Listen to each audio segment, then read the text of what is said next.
quand même. D'accord, non. Je ne vous contrarie surtout pas. En aucun cas. Bon. Vous voulez que je vous lise le résumé? Vous êtes sérieuse? Je vous ai dit que j'avais pas le temps. Bon. Ça va que je suis gentille, hein. À qui Georges Duroy doit-il son irrésistible ascension? Aux femmes séduites par sa jeune et sa beauté. La petite fille de l'une de ses maîtresses le surnommera Belle Amie, et ce fils d'aubergiste normand, à Candelieu, deviendra baron du roi de Cantel. L'amitié lui ouvrira la carrière journalistique. L'amour... Je me suis perdue dans le résumé, du coup j'ai un peu la flemme là. L'amour lui donnera l'argent et la gloire. Maupassant a été journaliste, il a connu ce monde parisien du 19e siècle, les salles de rédaction qui font et défont les ministères, et leurs annexes, les salons mondains où naissent intrigues et liaisons, ces portraits de femmes dévorées d'amour ou d'ambition, ces tableaux de la vallée de la Seine à Rouen.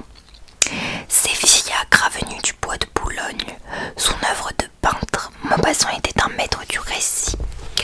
Voilà, vous êtes contente, je vous ai lu le résumé. Dans tous les cas, que le résumé vous plaise ou pas, vous êtes obligé de l'emprunter tout du moins. Voilà.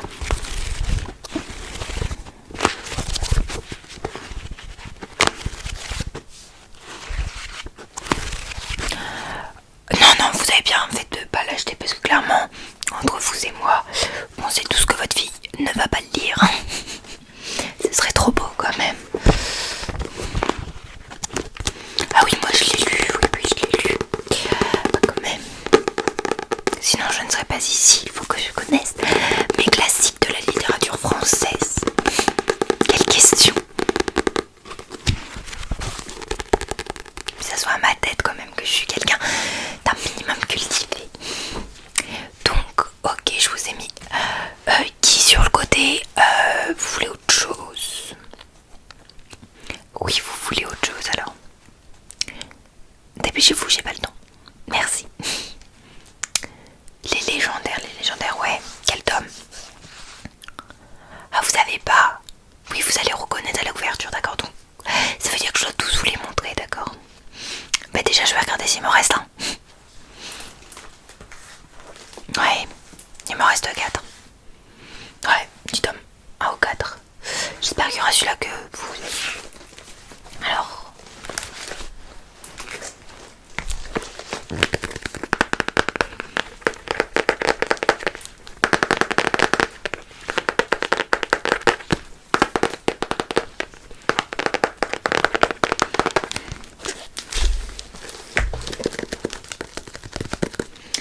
Donc on va les poser là. On va commencer par le tome 1. Logiquement, alors il est où, il se cache? Le tome 1. Alors c'est ça. Dites-moi si vous reconnaissez la couverture, hein, vu qu'apparemment c'est à ça que vous reconnaissez.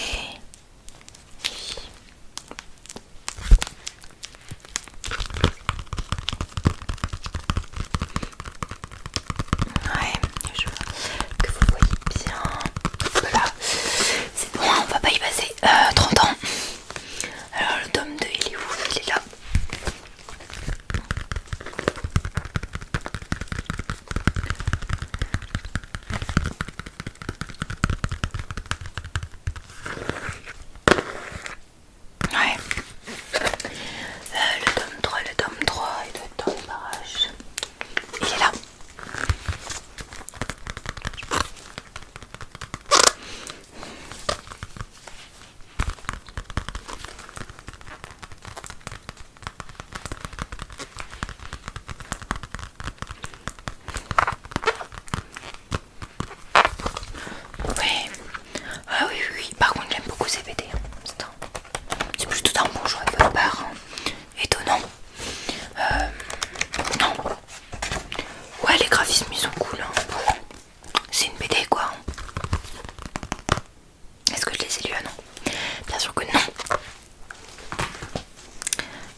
Non, c'est bon. Bon, bah, vous prenez les deux, d'accord? Ah non, non, je vous l'oblige pas du tout, hein, mais c'est un conseil.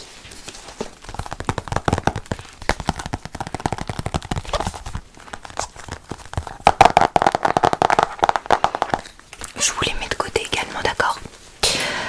Du coup, autre chose. Oui, d'accord. C'est la dernière chose, hein, parce qu'après, faut que j'aille en pause. Hein.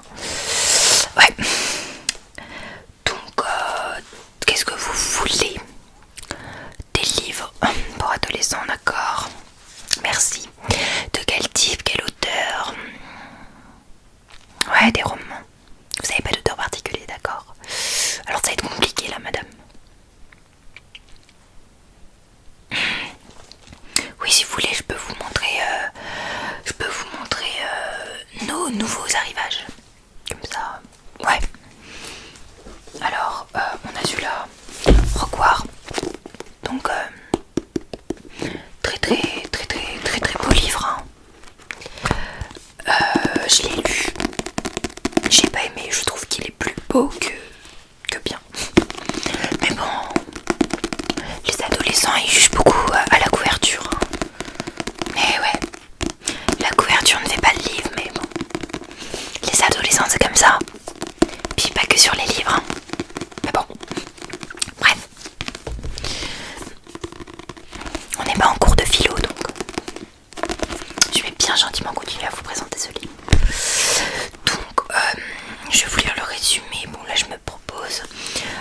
Jay Summer et Dylan ne se sont jamais rencontrés. Pourtant, ils partagent le même rêve de gloire. Le premier ne vit que pour son groupe de rock. Le deuxième possède une voix à couper le souffle. Le troisième a de la musique plein la tête et des mains de virtuose. Trois rebelles qui vont se livrer bataille pour accomplir leur destinée. Voilà, je le trouve un peu cucu, j'aime pas trop, mais voilà. Pourquoi pas? Voilà.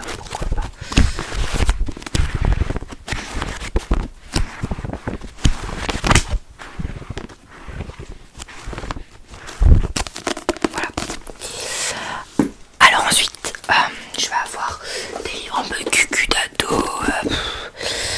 Crossing the Line. Voilà, c'est un livre d'amourette. Je l'ai pas lu parce que c'est pas trop mon genre de livre. Je suis pas trop comme ça, mais voilà. Pour échapper à une famille chaotique, Ryan S, 18 ans, quitte le Texas pour le Mexique. Son blanc se consacre à son unique passion, la boxe. Fille d'un des avocats les plus influents du Mexique, Dalila Sotoval est lycéenne. Elle travaille sans relâche et se prépare à une brillante carrière de médecin. Leur rencontre aurait pu se résumer à une aventure d'un soir, mais leur attirance pourrait les emporter plus loin, trop loin. Car sous le soleil brûlant du Mexique, certaines histoires n'attendent qu'une étincelle pour s'embraser. Leur amour y suivra-t-il? Ou les conduira-t-il à leur perte? Problématique. Voilà. Donc voilà, c'est un peu cucumbraline, mais pourquoi pas pour une ado? Qu'est-ce que vous voulez que je vous dise? Je n'ai pas d'enfant, je ne peux pas savoir, mais j'imagine que ça pourrait lui plaire. Après on en a un autre. Genre cucupraline, bonsoir encore. C'est Finding Cinderella. Donc voilà, la couverture est assez sympa par contre, je trouve. C'est joli.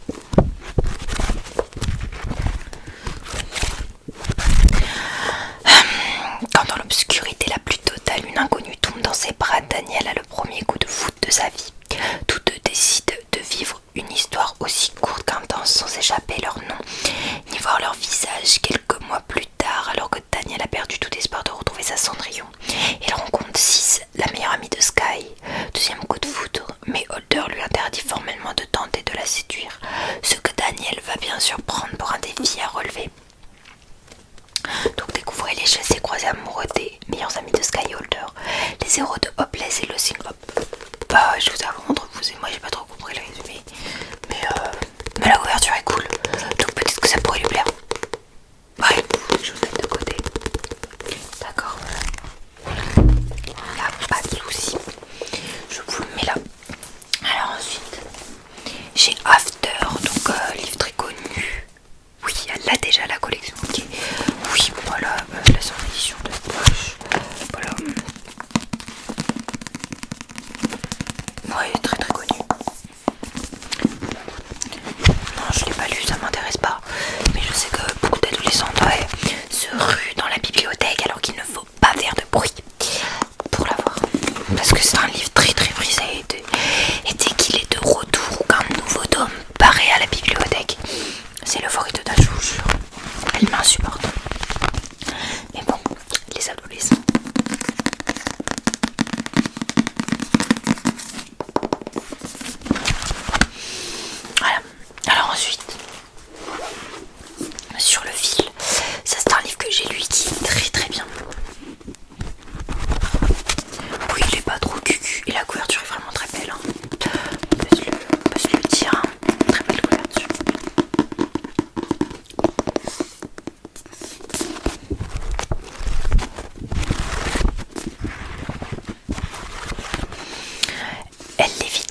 Mackenzie Rivers avait tout pour elle, des amis formidables, de bonnes notes et cerise sur le gâteau, le pote Eden Hunter qui craquait pour elle.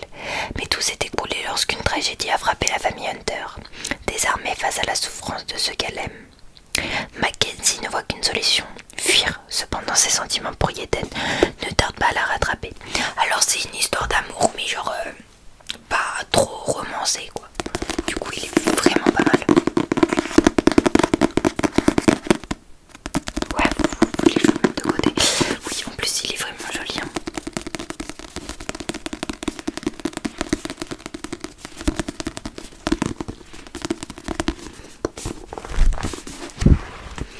Ensuite, il me reste un seul livre que on vient de recevoir.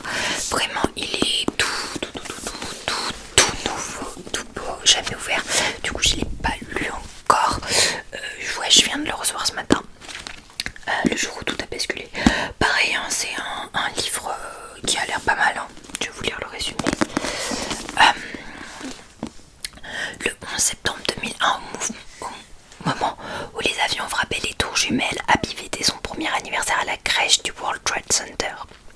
La photo qui la montre en train d'être secourue fait la une de tous les journaux. Dès lors, elle devient Baby Hope, un véritable symbole d'espoir. Désolée, je suis fatiguée, j'ai du mal à le dire.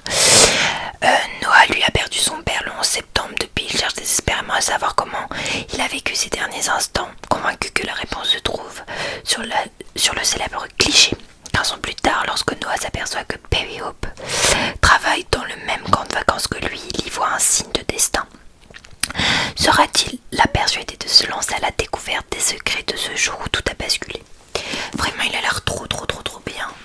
Du coup, si vous l'empruntez pas, ça m'arrangerait parce que j'ai envie de le lire. Voilà, je vous le dis honnêtement, on est gage. Hein. Vous et moi maintenant on se connaît. Donc voilà. Ah, vous le vouliez.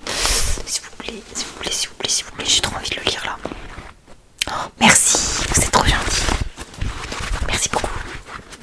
Bon, du coup, je le garde. Hein. Il est à moi celui-là. Je suis trop contente, merci. Donc c'est bon, vous avez fait votre choix. Oui, j'ai plutôt été aimable avec vous. Donc j'espère que vous reviendrez hein, quand même. Parce que beaucoup de gens me critiquent et tout, disent que je suis pas très agréable. Clairement, moi je vois pas le problème. Je trouve que je suis une très bonne bibliothécaire, je conseille très bien les clients. Et en aucun cas je ronchigne quand ils me demandent de l'aide. C'est les retours que j'ai, clairement, on va se le dire, hein, je ne râle pas. Bah oui. Je sais pas ce qu'ils me veulent, sûrement de la jalousie. Bref, vos livres sont